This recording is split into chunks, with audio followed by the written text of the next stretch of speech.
All right, what's up, my fellow Hallmark fans? And if you're not a Hallmark fan, just my fellow people who like to watch and listen with Bree. If you know me, I am, I'm a woman of God. I'm a counselor.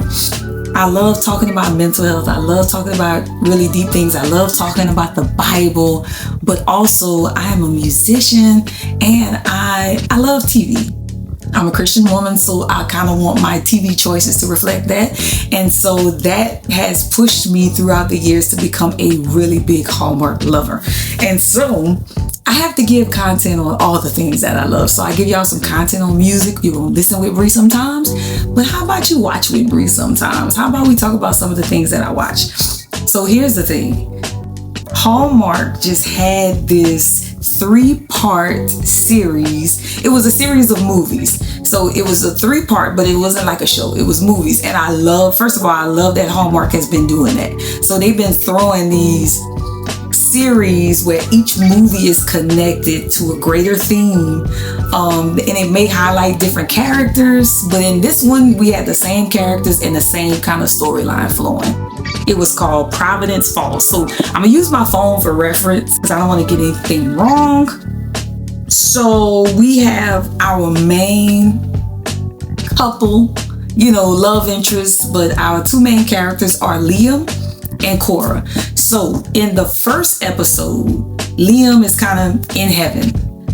Before that, we see this scene of is it like the 1600s, 1800s in Ireland?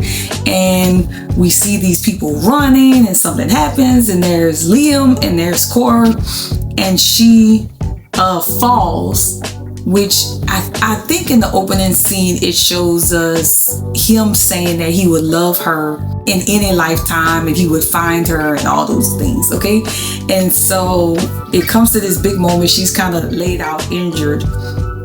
And she wakes up, okay? But when she wakes up, it's modern day.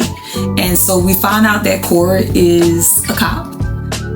And then the scene switches and then we see that Liam has died and he is in, I don't want to say it's heaven, but it's like some kind of heavenly office.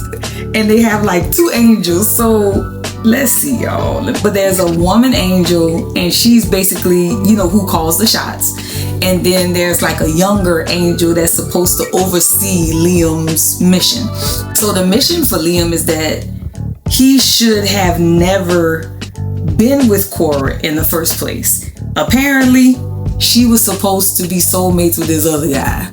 And so he is going to be sent into the modern day. But the thing is, he can't fall in love with Cora. He has to match her with the guy that she should have been with in the first place, okay? And this angel, the younger angel, the little guy, is overseeing the whole process. And he's supposed to kind of guide Liam through this process. So boom, Liam goes into the modern day and the whole series is based on Liam supposed to fight his urge to fall in love with Cora and not allow Cora to fall in love with him because she has no recollection of anything except these dreams. And he's supposed to guide her to fall in love with Finn, okay, who was her original soulmate. Now here's the thing. If he doesn't do it, he goes to hell. All right. And then later in other episodes, I think at the end of the second episode, we find out that if she doesn't end up with Liam, she doesn't find and have her big purpose that she's supposed to fulfill in life, which is to establish a foundation or an organization that helps a whole bunch of kids who need second chances. Okay, and so they're up in the ante as they're going through the episodes. So what do I feel about the series as a whole? First of all, I love the fact that Hallmark is doing series, and I love this series. Now, in the first episode, I kind of feel like they had to settle into things a little more because in the first episode, I feel like they was just trying to put it all out there. So in the first episode, Liam meets Cora on a crime scene because Liam comes through as a cop and he's starting to see a lot of familiar faces from the old days, and they notice a lot of history repeating itself and things like that.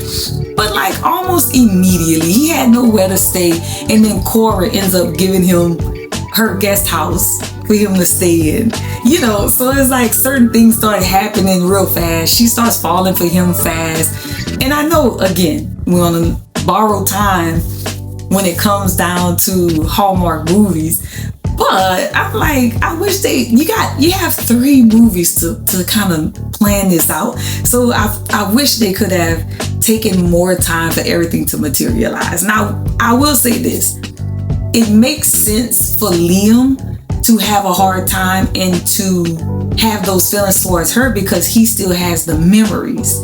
And it also kind of makes sense for her to be curious about him because of the dreams that she's having. However, some stuff just happened kind of quickly. I wish they could have let it slow bake a little more. I felt like the pace became a little more realistic as the episodes went on.